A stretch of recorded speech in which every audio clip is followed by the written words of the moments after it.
तो अप्रैल के first week में जेपी मॉर्गन ने एक आर्टिकल पब्लिश किया था जिसमें उन्होंने मेंशन किया था कि मिड कैप आईटी स्टॉक्स जैसे कि केपीआईटी टेक्नोलॉजीज, परसिस्टेंट सिस्टम, ये सब स्टॉक्स आउट परफॉर्म करेंगे लार्ज कैप आईटी स्टॉक्स को, जो कि बहुत ही अच्छी बात है।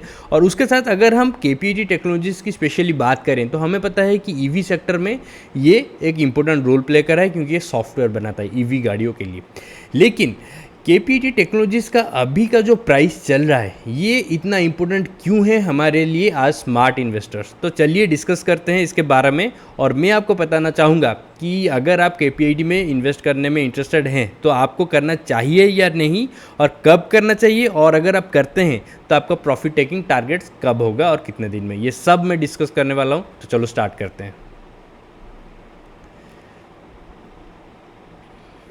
तो सबसे पहले ये आर्टिकल आप देखिए, यहाँ पे क्लियरली मेंशन किया है उसी चीज़ को जो मैंने बताया, Persistent System to KPIT, JP Morgan expect mid cap IT firms to outperform large peers. ठीक है, और ये है 4 अप्रैल 2024 का आर्टिकल, इस महीने के स्टार्टिंग में। ठीक है, और अभी मैं चलता हूँ यहाँ पे टिकर टैब में, यहाँ पे थोड़ा सा हम देखेंगे कि एक्सपर्ट्स का क्या कहना है। ठीक है, ऑब्वियसली हम अपना खुद का एनालिसिस करेंगे, लेकिन थोड़ा सा देख लेते हैं। तो 67% बाइंग रेटिंग है from 12 analyst, upside 20.92%, earnings growth 53% और रेवेन्यू ग्रोथ इतना है। ठीक है, ये है फ्यूचर उनका फोरकास्ट। ठीक है, और अगर हम नीचे आते हैं तो वही सेम चीज़ यहाँ पे भी मेंशन्ड है। ठीक है, लोएस्ट है 41%, मीडियन 42.65 और हाई 43। तो ये हो गया रेवेन्यू ग्रोथ। और सिमिलरली अगर हम अर्निंग्स ग्रोथ को भी देखते हैं वो भी अच्छे साइड में है, 48, 53, 56। ठीक है, तो क्लियरली फ्यूचर प्रोस्पेक्ट ये फंडामेंटल्स नंबर्स के एनालिसिस पे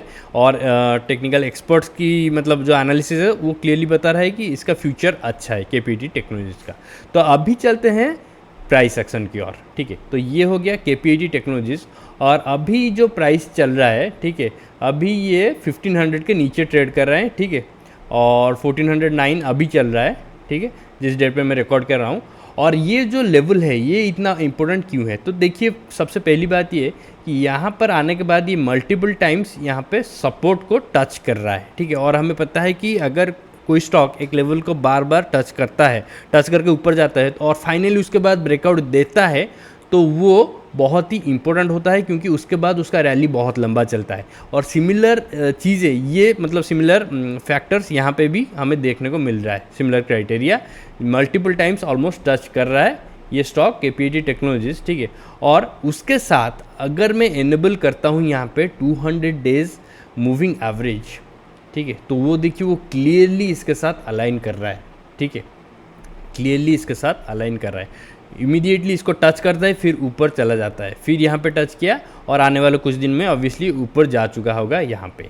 लेकिन सवाल ये है कि अगर ये यहाँ से टच करके ऊपर जाता है और प्राइस अभी 1500 के नीचे ट्रेड कर रहा है, तो क्या हमें डायरेक्टली इसमें जंप करना चाहिए, एंट्री लेना चाहिए?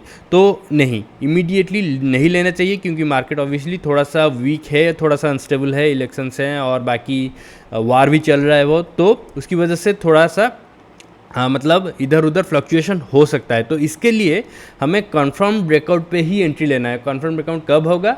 जब ये स्टॉक इस लेवल को क्रॉस कर लेगा, जो मैंने ये रेड में जोन ड्रॉ किया है, ये जो जोन, तो ये जो स्टॉक अगर इसके ऊपर ब्रेकआउट देता है, एक strong breakout with good volume, तभी जाकर हम इसमें एंट्री लेंगे। तो आने वाले कुछ दिनों में अगर मार्केट थोड़ा सा स्टेबल रहता है तो डेफिनेटली हमें देखने को मिल सकता है कि ये स्टॉक ऐसे ऊपर जाएगा। ठीक है, ऐसे ऊपर जाएगा, शायद उसके बाद थोड़ा सा यहाँ से नीचे आए, और अगर यहाँ बीच में रुक के फिर से ऊपर जाता है तो डेफिनेटली यहाँ पे एक ब्रेकआउट वो दे सकता है 1520 के लेवल के ऊपर मान के चलते हैं। ठीक है, 1520 से 1550। ठीक है, तो ये जब ब्रेकआउट देगा तो यही हमारे लिए सबसे बेस्ट एंट्री पॉइंट होगा, और उस वक्त हम देखेंगे कि वॉल्यूम भी बहुत ज़्यादा होगा जब वो ब्रेकआउट देगा। और अभी भी वो तैयारी कर रहा है ये स्टॉक, देखिए कंटिन्यूसली हाई वॉल्यूम्स ट्रेड हो रहे हैं इस स्टॉक में। ठीक है, ब्रेकआउट करने के कोशिश में लगे हुए हैं सारे बुल्स, तो जो कि अच्छी बात है। और जब वो सक्सेसफुल होकर इसके ऊपर ब्रेकआउट देंगे तभी जाके हम इसमें एंट्री लेंगे। तो ये बहुत ही क्लियर कट और सिंपल अप्रोच है केपीटी टेक्नोलॉजीज़ में इन्वेस्ट करने के लिए।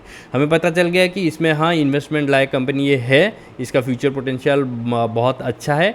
और इसके बारे में अगर थोड़ा ज़्यादा जानना चाहते हैं आप, इसका ऑफिशियल वेबसाइट में जाइए और ये क्या प्रोडक्ट्स बनाता है, क्या सर्विस देता है, ये सभी आप चेक कर लीजिए, आपको कॉन्फिडेंस और ज़्यादा आएगा इन्वेस्ट करने में, ठीक है। और टाइमिंग की बात करें तो ये 1520 से 1550, ठीक है, जब उसके ऊपर ब्रेकआउट देता है तो तभी हमें एंट्री लेना चाहिए।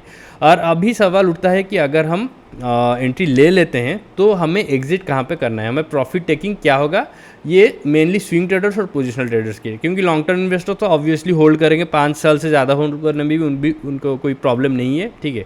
तो हम यूज़ करने वाले हैं 5 डिटैचमेंट टूल इसका टारगेट लेवल डिसाइड करने के लिए, ठीक है। तो ये मैंने ड्रॉ कर लिया है। और एक चीज़ आप देखिए ईजिली, ये जो 50% लेवल है फिबोनाची रिट्रेसमेंट का, कि वो क्लियरली अलाइन हो रहा है इसी लेवल के साथ, जो कि मतलब एक क्लियर कट सिग्नल होगा। अगर ये स्टॉक इसके ऊपर ब्रेकआउट देता है, ठीक है, तो वो क्लियर कट बाय सिग्नल होगा, विदाउट एनी हेजिटेशन आप इसमें जा सकते हैं, ठीक है, क्लियरली, क्योंकि ये 200 डेज ईएमए को टच करके ही जा रहा है, ठीक है, बहुत ही अच्छा बाइंग लेवल होगा।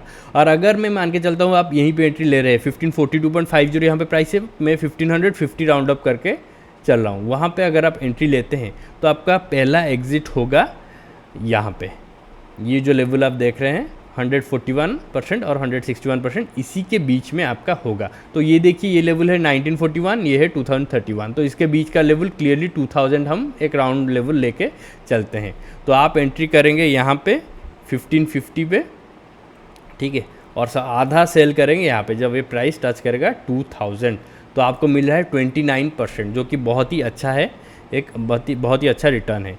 फिर दूसरा लेवल आपका सेलिंग कहाँ पे होगा, वो होगा 200% पे, ठीक है, यहाँ पे 2200 लेवल के आसपास, ठीक है। तो उसमें आपको कितना प्रॉफिट होगा वो मेज़र कर लेते हैं। तो यहाँ से मैं मेज़र कर रहा हूँ यहाँ तक 42%, तो बहुत ही अच्छा प्रॉफिट है।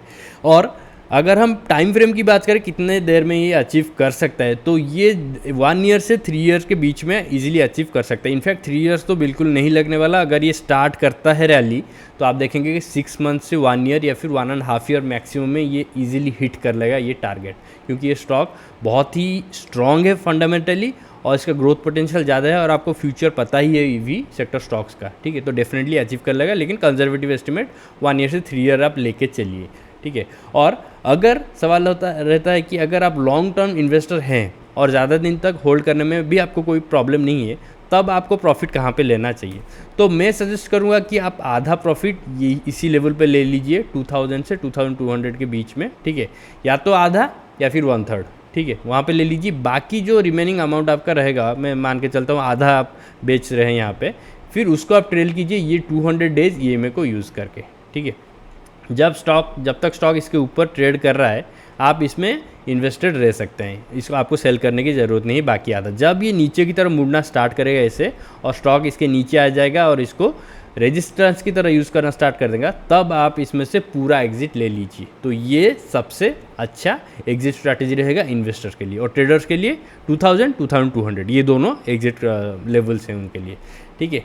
तो ये है पूरा अप्रोच KPIT टेक्नोलॉजीज़ में एंट्री और एग्जिट के लिए। तो आई होप ये वीडियो आपको वैल्यूबल और इन्फॉर्मेटिव लगा होगा। अगर लगा है तो प्लीज़ लाइक कीजिए वीडियो को और सब्सक्राइब कीजिए फाइनेंशियल अफेयर्स को, और मेरे दूसरे चैनल फाइनेंशियल इंपल्स को, जिसका लिंक मैंने डिस्क्रिप्शन सेक्शन में दे दिया है। वहाँ पे भी और बाकी सारे स्टॉक्स एनालिसिस आपको मिलेगा, और वो पहला चैनल है मेरा स्टॉक मार्केट के ऊपर। तो आज के लिए बस इतना ही। Thank you for watching. I will see in the next one. Bye, take care.